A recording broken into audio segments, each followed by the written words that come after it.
Bonjour à tous et bienvenue dans ce premier épisode de Pourquoi j'aime. Alors, pour expliquer rapidement, ce format, c'est l'occasion pour moi de revenir sur des œuvres que j'aime et d'en parler, mais plus encore d'expliquer pourquoi je les aime. Voilà, simple et efficace. Et aujourd'hui, avec l'arrivée en fanfare du dernier arc de Bleach en animé, c'est le moment idéal d'expliquer pourquoi Bleach est l'un de mes coups de cœur du manga et l'un de mes mangas préférés. Alors, ne perdons pas de temps, c'est parti!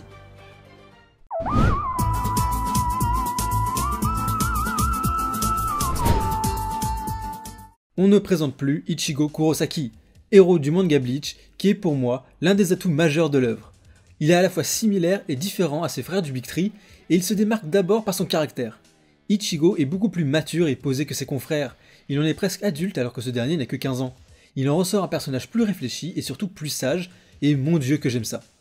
Cependant, il n'en perd pas son aspect shonesque, en étant super déterminé, un peu saplé par moments, mais c'est ce qui fait le charme des héros Neketsu. Il a aussi un objectif que j'apprécie énormément. Il n'en a pas. Quand on le récupère au début du récit, il ne sait pas quoi faire de sa vie et souhaite juste vivre tranquillement. C'est uniquement quand l'histoire vient à Ichigo que sa motivation se dévoile. Il souhaite protéger sa famille et ses proches. Un objectif extrêmement noble, mais surtout beaucoup plus réaliste à mon sens.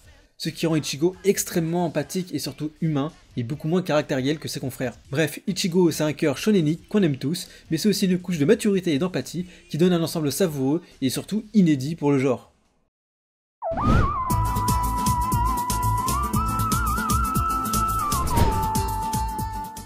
C'est l'un des points qui me fait préférer Bleach à One Piece et Naruto. L'univers de Bleach est ancré dans notre monde réel. Dit comme ça vend pas du rêve, je le conçois, mais c'est justement ce qui me plaît. Ce sont des éléments fantastiques et extraordinaires introduits dans notre monde, les rendant par extension beaucoup plus extraordinaires. Là où dans Naruto, un Kyuubi, le chakra, le Sharingan, tout ça, c'est des choses considérées comme normales que les personnages peuvent acquérir. Là où un simple humain de l'univers de Bleach, quand il va voir des holos des Shinigami, il va réagir en mode « Oh mon dieu, c'est quoi ce bordel ?» Et ça permet de nous projeter plus facilement dans cet univers, et donc d'avoir plus d'empathie pour nos personnages, de nous identifier davantage. Mais ce qui fait aussi le charme, c'est le petit parfum d'horreur et de gothique de l'univers. Les holos, leurs agressions, le fait qu'ils tourmentent les humains, et le monde du Wekomondo. Et qui va encore se renforcer avec le futur arc sur les enfers où l'on plongera complètement dedans. Ça rajoute une force spirituelle naturelle implacable qui tourmente les humains pour l'éternité. Ça donne ce ton aux arcs extrêmement sérieux. Ce qui nous amène à l'aspect qui rend l'univers de Bleach si particulier. C'est qu'il s'agit plus d'un écosystème naturel de l'esprit qu'un système géopolitique. Je m'explique.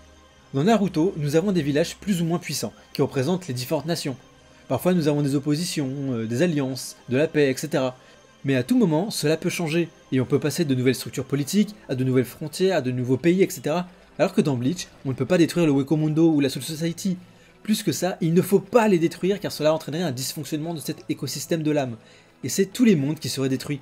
Les Shinigami sont destinés à purger les holos, les Quincy à les détruire, les humains à subir ces guerres millénaires. Et tout cela est l'ordre naturel des choses, qu'il faut préserver, ce qui donne énormément d'enjeux et d'importance aux arcs dans Bleach. Enfin, je finirai par une partie subjective, mais la simple direction artistique du monde me touche énormément. Entre Las Noches, le Seireitei, une Karakura dans la nuit noire, ce sont des environnements que j'apprécie énormément et qui ont une place importante dans mon imaginaire.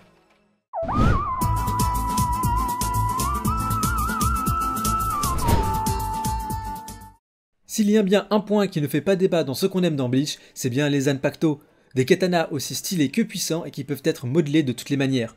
Chaque Shinigami possède un Zanpakuto qui lui est propre et qui reflète l'âme du dit Shinigami. Donc chaque Shinigami a un pouvoir différent, l'auteur peut donc en faire ce qu'il veut. Bien qu'on puisse trouver des similarités, tous les Shinigami sont égaux sur la pratique du Zanpakuto. Mais ce qui fait l'attrait de cette arme, c'est tout autant les capacités qu'elle peut proposer que ce qu'elle raconte pour son porteur. Pour Ichigo, pour prendre l'exemple le plus évident, c'est de briser les règles de la Soul Society, qu'il trouve injustes, d'où le sabre immense et les Getsuga Tensho qu'il peut envoyer, qui sont là pour littéralement détruire ses codes. Puis, c'est quand il comprend les codes de la Soul Society et qu'il les intègre à son Bankai que ce dernier se matérialise sous la forme d'un katana comme n'importe lequel des soldats des 13 divisions. Parfaite transition pour parler d'une des plus grosses sources de hype du manga, le Bankai.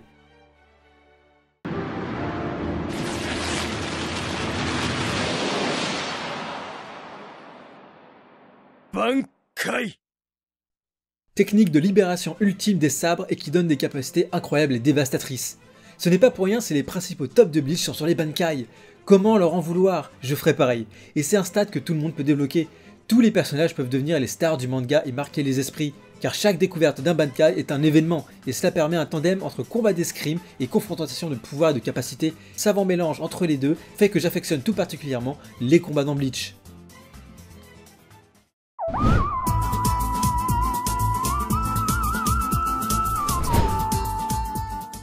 Dans un aspect encore plus subjectif, le chara-design. Et là, soyons clairs, j'adore le style de Tite Kubo et le design de ses personnages.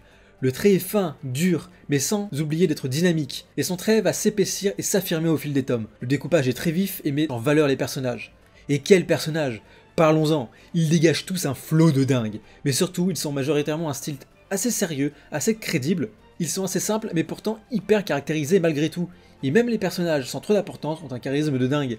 En fait j'ai l'impression que n'importe quel personnage dans Bleach pourrait être le perso principal. Je veux dire Masterclass, Masterclass, Masterclass, Masterclass, Genius Class. Et enfin on a mes deux DS.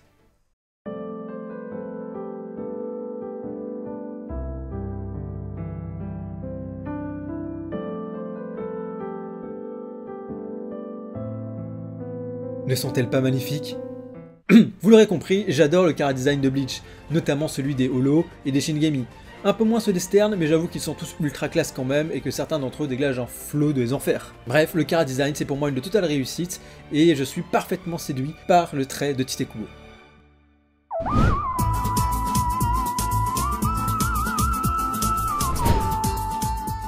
Et pour terminer ce que j'adore dans Bleach, on a bien évidemment les capitaines de division.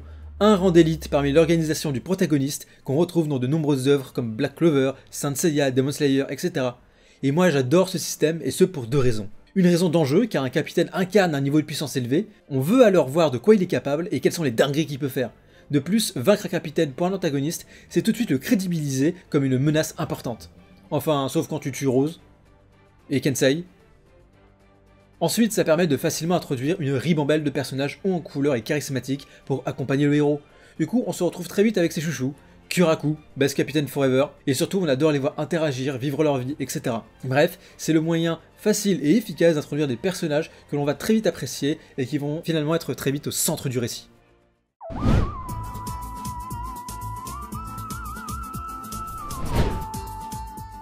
Enfin, pour terminer, j'aimerais parler de l'anime et de notamment les musiques. L'anime Bleach possède l'une des meilleures OST, tout animé confondu, avec des musiques très diversifiées, allant de l'épique, au désespoir, à la mélancolie, au fun, à la bonne ambiance, etc.